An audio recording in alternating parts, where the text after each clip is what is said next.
Hello, everybody. Rick Berube here, live on this Facebook Live on this Thursday, right? In January, right? What a great new year to start the year, and what a great interview to have today with Delinda Crampton from our Facebook office in Nevada. Love the recorded clapping there. That's awesome. Yeah, and we're soon to do the awards, which I know you will be carrying home some hardware. Yes. All right, so tell them a little about yourself, Delinda, how long you've been doing this and all that good stuff, please. Oh, sure. So I moved to Las Vegas back in 1998. I was working in TV news at the time. Had a 12-year career where I did everything from reporting to anchoring to producing. And I was newly married and I saw the opportunity in real estate in Las Vegas. And one day said to my husband, "Hey, I'm kind of interested in investing." And he said, "Well, if you want to do that, why don't you get your license?" And I'm like, "Well, not in hindsight, not really the reason to get your license, just so you can keep the commission." But it ended up being one of the best moves I could have made in my life, because little did I know it, but I was falling into my passion. And when I look back, like, my favorite game as a kid was Monopoly. And now it totally makes sense, because when I buy rentals and stuff, I like to say that, I'm playing my own little Monopoly game. But I was building my real estate kingdoms back then, I guess. But I got into real estate, and my first 6 months, I was working full time in TV news at the same time. And I did 2 rentals and made only $550 in commission. So not even enough to pay my fees. It was very pitiful.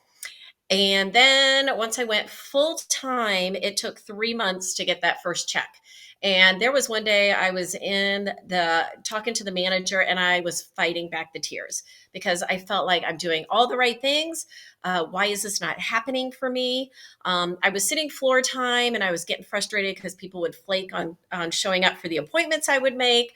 I did door knocking a couple of times, and that's actually how I got my first couple of listings. And then from there, about a year into the business, I met real estate guru Brian Buffini and learned about working by referral. And so I took those first few clients that I had gotten and then started working the referral system through them and built my business from there. And, once I finally got that first closing, it was a great time in the market, and I just felt like the floodgates opened. So it's been quite the ride, and not what I expected when I went to get my license, just to invest. But like I said, the best move I could have ever made. Mm. Yes, and speaking of Brian Buffini, I was at a Brian Buffini event. Well, he actually spoke at one of our conventions 4 or 5 years ago, and he had your lovely picture on the stage bragging about you and the production you were doing. So that's great. Yeah, and you know what? Here's the thing, too. You're still on TV. Look, you're in TV right now. Somewhat, right? So I think it's great. Awesome stuff. And I know that because I know you now, that you do a lot of what Brian says as far as repeat and referral business, right? Most of your business comes from repeat and referral. Tell me a little about that, if you could, please. Yeah, so about 90% of my business is by referral. The rest comes from internet leads, sign calls, that kind of thing. And so, I'm not cold calling. Cold calling, I would have a hard time getting myself to do that because it's not fun. I call people that are like my sphere of influence, my past clients, and they're people who they like you, they love you, they're happy to hear from you, they want to help you. And so for me, that's my phone calls that I make.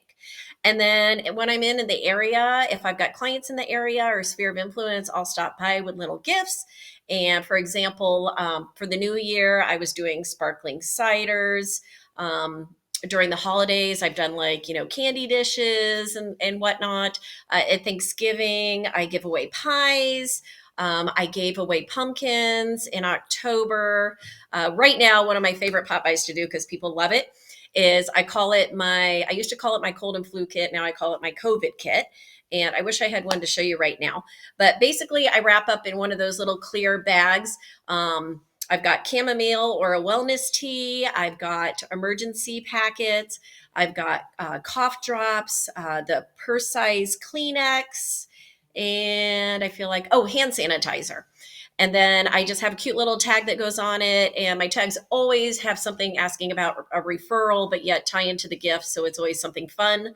The best things to give to people are either food or things that they can use. I also do client events.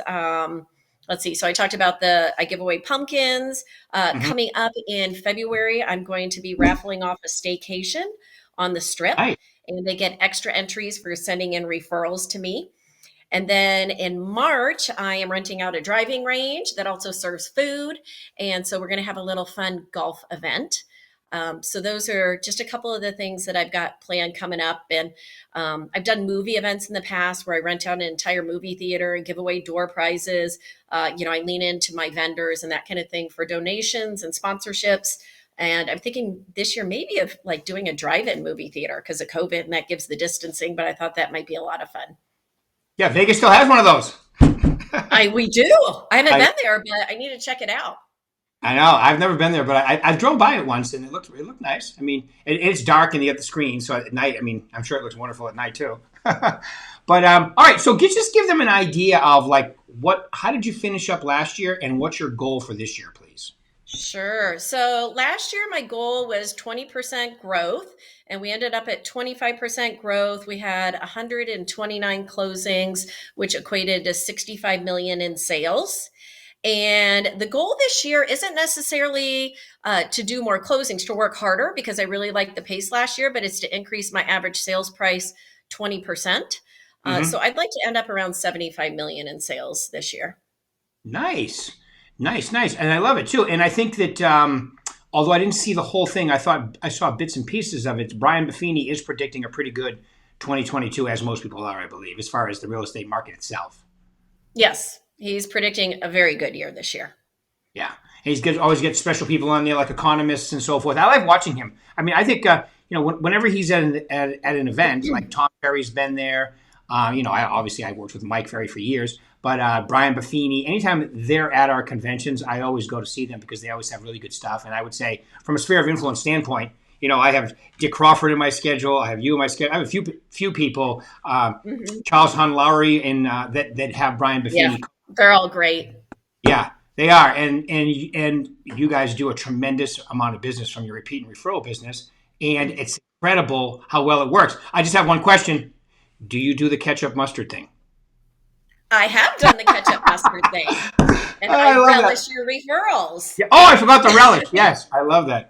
I love it. Yes. I think that and like Dick even does the Angels and Dodgers schedule. He has the Angels on one side, Dodgers on the other. And I always jokingly tell him, go Yeah. out early in the year if you're going to bring the Angels one Oh, because they're usually not in sure. contention very long.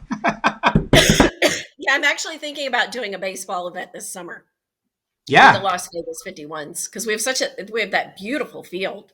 yeah. It's really I live literally a mile from that field, and it is absolutely Nice. yeah. You It's just cool. walk to the games. Yeah, it is. It's a great what a beauty. It was voted the most beautiful park in Major League Baseball. Never mind minors and majors Wow. last year. Yeah, Really? I was shocked. That's amazing. That's Yeah. amazing. When you said something about like working by referral and talking about a couple other agents, it brought something to mind about. I remember a few years ago, someone told me that Keller Williams said that there is no way to be a mega agent just working by referral, that you've got to have the farm or you've got to have the expireds that you call and whatnot. And I think that I am living proof that you don't have to do that. You can work by referral, lean into people who know, like, and love you, clients, keep in touch with your clients. Like so many say they would use their realtor again, but they can't remember who they were because their realtor never stayed in touch with you, would touch with them. And your best time to get a referral from a past client is that first 12 months because you are very fresh in their mind too. Yeah. And especially if you've done an incredible job, as I know you do. See, my theory is, and first off, Dylan, I agree with you 100%. This business, I mean, I teach 5 lead sources with the sphere is one, farming, expireds for sale by owners and social media. Okay. But the way you can do this business is any way you want to, as long as you're willing to go out, like you say, you go out, you meet them, you talk to them, you send them stuff, you have events for them to come to. So your way of staying in front of and talking to people is by doing things with them, which is great. And most of yours is Yeah. you're like 90% of your business. Yeah, you can't argue with results. Yeah. Well, and here's an idea. If you have a farm, is do a shred event. Like Yeah, rent a shred truck, do a mailer to your farm, and then you yeah, get to meet them in person. yep. Shredathon, I love it. I love it. Hmm. what That's another one I do. you can do so many different things to make this work. I love the movie idea too. Hmm. All right. Yeah, it's Yeah. great because you see them on the way in, you see them on the way out, so you get to say hi to everybody. Yeah. I also used to do a question like during holidays, like Mother's Day, Father's Day. You send out a question. Whoever answers it, like the top three, they win prizes, right? So then they start having fun with it and That's competing great. over it. Yeah. So I'm gonna what? Hey, steal that one. you can use it. You can use it. I remember I had an agent in Arizona do this, and they sent out a Mother's Day question, which was, which human being in the Guinness Book of World Record, a woman obviously, had the most children ever? And the number shocked me. It was like 32 or something crazy like that in one lifetime. Yeah, I look at her face. Woo! Yeah, easy for ears. That sounds like nothing to me. 32, 40, whatever it takes. I'm like, you need a school bus just to get around town. Exactly. Well, I think she had a couple uh, sets of twins and triplets too, so it was kind of one of those weird things. Hmm. But anyway, but it got so much attention from people answering it. She sent out a screenshot of the top, 10 people that answered, sent it out to all her sphere so they see people participating. So you can do all kinds of things like that too. I think it's great. Yeah. All right, so Delinda, you've been obviously you had two successful careers, right? You're all I'd call it three because real estate investing is another one, like you said. It's funny. I love Monopoly too. I want to own the boardwalk and all the real estate too. But Yes, I love it. Park Place, if you, especially, right? And yes, Port. yes, definitely stay out of jail too, right? If Yeah, you, if you could give them your top three most important points to be successful in this business, what would they be? I think that's right, my favorite right. question. Yeah.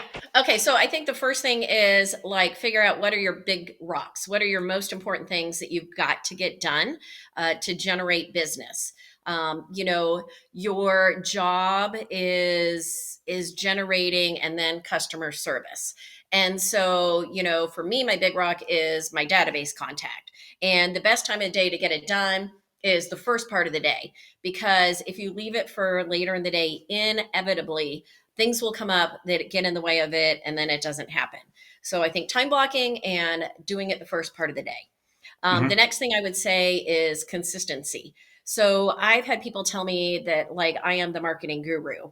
And I'll tell you, I am anything but. It is just that what I have done so consistently over the past almost 19 years now that you're in people's minds. And so that's what I would say is consistency in everything you do, your marketing, your contact, consistency also in your transactions, the client experience. That's incredibly important too. So I'm all about over the top customer service. And so I want to make sure every single transaction gets that same experience, whether they are a $110,000 condo or a $5 million deal. Now, if I can Um, interrupt, when you yeah. say marketing, you're also talking about social media as well too, because I do see your stuff on Yeah, social I media. do social media too. Like I'll do videos and, the daily postings and that kind of thing. Yeah, you're consistent with Absolutely. that. I see it too. I just want them to hear that too, because I love, and I used to hate social media, but I kind of like it now because it's free and it really can, like everybody in your sphere, everybody, all those people, if they're hearing from you, going to your events, and watching your videos, you really have a huge net cast over those people. Yeah, but I think you got to be careful on social media as to how much time you spend on it, Right. because the percentage of business that you'll get from it is usually typically very small, and yet you can get sucked in with like reading the Facebook posts and the this and the that.